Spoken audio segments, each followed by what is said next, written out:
Hey everyone, how's it going? My name is Matt Jarbo. This is $3 Theater, and WandaVision just wrapped up last night. We got the full season. Finally, it's over. The series finale happened, and a lot of people aren't very happy with what we saw. There's a lot of people out there that are very upset with what we saw, and I wanted to take a little bit of time and talk about how the show itself was an unreliable narrator, how the show itself actually was just a normal Marvel Cinematic Universe type program, but the internet and the media and people ran with it so far and so long that they themselves could have been Quicksilver. But before we jump into that, real quick, gotta pimp my own stuff here. If you want to know the full production story of how WandaVision came to be, and in my mind is Marvel's riskiest venture, my episode of PODIO commentary on this is now live. The link for it will be in the video description. It's a fun listen, and I think it's a good piece, and I really enjoyed putting it together. And it gave me a lot of insight into the show itself and what they were going for. So let's talk about what we know about this show. Well, we know that it was Wanda dealing with grief. We know that it was Wanda trying to process what happened to Vision and then vanishing for 5 years, coming back, his body being gone, the world having been changed, defeating Thanos, and all of that stuff. And then her trying to process what happened in the mere weeks after everything came to a close. So she goes to Westview, New Jersey. She finds out that Vision bought them a house. And from there, she creates this fictional world that is based around sitcoms that she grew up in Sokovia watching with her family. Most importantly, The Dick Van Dyke Show, Malcolm in the Middle, Bewitched, Roseanne, Full House, Family Ties, you name it. There were so many shows that she grew up watching that she ended up using them as a way to cope for her grief. And she wanted to create this picture-perfect-esque life for herself and Vision and ultimately the children that, well, we were going with her on this journey. And the thing was, she didn't know how she did it. So everything was new to her. She was trying to control it all. And as the series progressed, as more people tried to intervene, as more things got in the way, because this is just what happens with life. Nothing ever works out the way you want it to. She had to adjust. She had to try to overcome. She had to try to fix it. Everything she was trying to do was trying to fix it. And as a result of that, the show itself presented a mystery. How did this happen? How did she do it? Is she pulling the strings? Is someone else pulling the strings? Is there Mephisto because of the comics? Is that how the twins were born? All of these elements that played out from the original comics were very much brought into question as the show went on, because the show teased you with little things, trying to throw you off the actual trail. And they did this in a way that was great. I made a theory early on that maybe Kevin Feige was paying or planting fake information in the trades as a way to throw off the conversation from what was really going to happen. A lot of people pretty much figured out right off the bat that Catherine Hahn's Agnes was really Agatha Harkness. And then they went in and started looking into her character, because a lot of new videos popped up about just who is Agatha Harkness and her role with the twins and her role in Marvel Comics and her role with the Fantastic Four. And then people heard that comment about, oh, the aeronautical engineer. Well, who is the engineer guy? Is it Reed Richards? I mean, like, is it going to be Reed Richards? And people were losing their minds because the show itself presented things in a way that was unreliable, because the core character whose journey we were following, Wanda, didn't know what was going to happen. She was doing things in real time in the show, and we were with her in real time. And then we'd get that outside view from the sword base with Monica and Darcy and Jimmy Woo. And from there, we would get their perspective, and their perspective is meant to be the reality, right? Our reality. That was what they were meant to be. And so they were also confused trying to figure it all out. So we, the audience, were also confused in trying to figure this whole thing out. One of the bigger issues with this, though, is the media. And I want to make that abundantly clear. The media ran with this thing, specifically on some of the quotes that Elizabeth Olsen and Paul Bettany had said that were more done in jest, and that people just took and they blew up to unobtainable hype. There was no way it was ever going to live up to the hype, considering the fact that people legitimately thought that John Krasinski was going to pop up because Jimmy Woo, Randall Park, the actor, had played Asian Jim in an episode of The Office. And people were like, that's going to be it. That's going to be it. They're going to do it then. And they built up this fake reality in their own mind about a fake reality in a show that's a fake universe that we've been watching since 2008. Do you see how like the layer upon layer upon layer, building and building and building, it just kept happening? And the media, like especially with Elizabeth Olsen and that Luke Skywalker comment, if I recall correctly, she never actually said Luke Skywalker. She talked about a big cameo, and the writer inferred Luke Skywalker because of the Disney Plus connection, and that's what everybody ran with.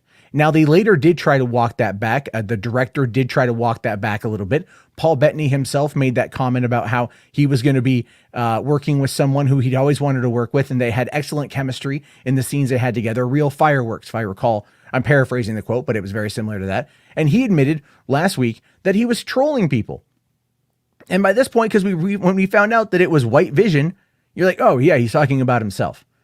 He's talking about the face-off that those two are going to have in the finale. That's clearly going to be what it is. So in that essence, yeah, very much, it was like the show was always messing with you in one way or another. Its stars were always messing with you in one way or another. Why would they do this? Why would they create an unreliable narrator situation where expectation versus reality was absolutely thrown into chaos? Is it perhaps because Wanda is the Scarlet Witch and harnesses chaos magic, and that's part of the game, and that's part of the trick, that she being completely novice in her abilities, having all of this power, more powerful than the Sorcerer Supreme himself, more powerful than even Thanos was with the Infinity Gauntlet, that Thanos had to rain down fire from his own ship in order to be able to get out of her particular control in that moment in time. There is all of those things that happen, and we know that Wanda is very much a novice. She doesn't have the proper training, which is why that end credit sequence teased the training, teased what's going on for Doctor Strange and the Multiverse of Madness. Well, I guarantee you that a lot of questions that you have around WandaVision are probably going to be answered or wrapped up in Doctor Strange and the Multiverse of Madness, because there was even several Sam Raimi, Easter eggs that were in the season finale, the series finale, that were tying into Sam Raimi. That was fantastic because he's directing the movie. This show played with you on a number of levels in a number of ways, especially the whole Pietro thing, fake Pietro. That to me was brilliant. I loved it. When I heard that Evan Peters was cast in the show and everyone's like, he's going to be playing Mephisto, or maybe he's going to be playing Quicksilver because of the Marvel rights, and how Fox now is owned by Disney and it's all under one roof. Like, hell yeah.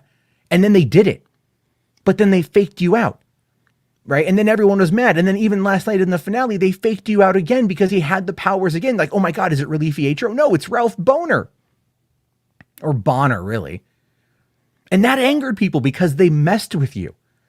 They messed with you in a show, and you got mad that they messed with you in a show. The reason why so many people are upset about this and why they didn't modify their own expectations is the way we are used to watching this show, the way we are used to watching Marvel, is that when we watch a Marvel movie, we get a little bit of breadcrumbs. It leads into the next chapter. It's so on and so forth, leading to a bookend of the phase, and then to the overall Infinity Saga, because that's what we had to go on for the first, 11 years. So now we're in a whole different world, but that same world building still applies. The same games still apply in this situation. And Feige was going in there and allowing it to build upon itself week by week. We were getting new Marvel content every single week. Yeah, sure. It might have only been a half hour, or at its lowest run, like 22 minutes, which is still just, that's an annoyance. But we were still getting Marvel content every week that was tying into the larger narrative. So everyone was tearing it apart. They were tearing it apart, digging for clues, and they allowed themselves to be taken by an unreliable narrator. And that's why the show was brilliant in my mind, because I sat there every week. I watched every episode. I loved every episode. I had my own theories. I was a little bit bummed it wasn't Reed Richards, to be honest with you. I was kind of holding my breath a little bit during that scene. Even holding my breath a little bit last night, hoping Doctor Strange was going to pop up. But at the end of it, I realized that the show was perfectly crafted in the way that it designed itself, and the way that it presented itself to the audience, who was so used to being deep divers for these clues, that they took everything and they ran with it. And a lot of people at this point have now come to realize that their own expectations needed to be modified, and they let them get away from themselves. And that to me is excellent storytelling. It may not be like that to you, and I understand that. I don't mind being trolled by something I love because it's leading into something bigger. And it was a great series. It was a fantastic run. I can't wait to watch it again. But the reality of it is at no point was Wanda ever going to be reliable in her own story. The story was about grief and about overcoming grief and about channeling it and dealing with it in very abusive ways. Not so much what Wanda did to herself, but what she did to the town, how she hurt the people in that town because of her anger and her rage and her grief and her suffering. And she needed something that was going to, help her through it, something to help her cope. So at no point was she going to be a reliable narrator. There was even a line in the last episode from Hayward about how she canceled the show. There's no more footage coming out because what she was projecting, because the whole thing was projection. It was projection. So it's all like deeply rooted in like, the different stages of grief and letting go and moving on. And that's what it was. And that's why it was unreliable, because we had to go with it with her in real time, so to speak. And that's why it was so great. But as always, I want to hear your thoughts. I want to hear your guys' perspective on this, because I think it's a fascinating conversation to have. Tell me if I'm right. Tell me if I'm wrong. Tell me something in the comment section. And please check out this episode of PODIO commentary. I put a lot of work into it. I really loved making it. I'm trying to build up that channel. Would love it if you guys would give it a subscribe and a like. There's a bunch of other stuff on there too. I got this one here about Cloverfield, and I've got a bunch here about like Fifth Element, Planet of the Apes, The Mandalorian. It is a weekly show that I do, so please check it out. Link for that will be in the video description. I'll talk to you guys all later. Have yourself a great day. Thank you very much for watching.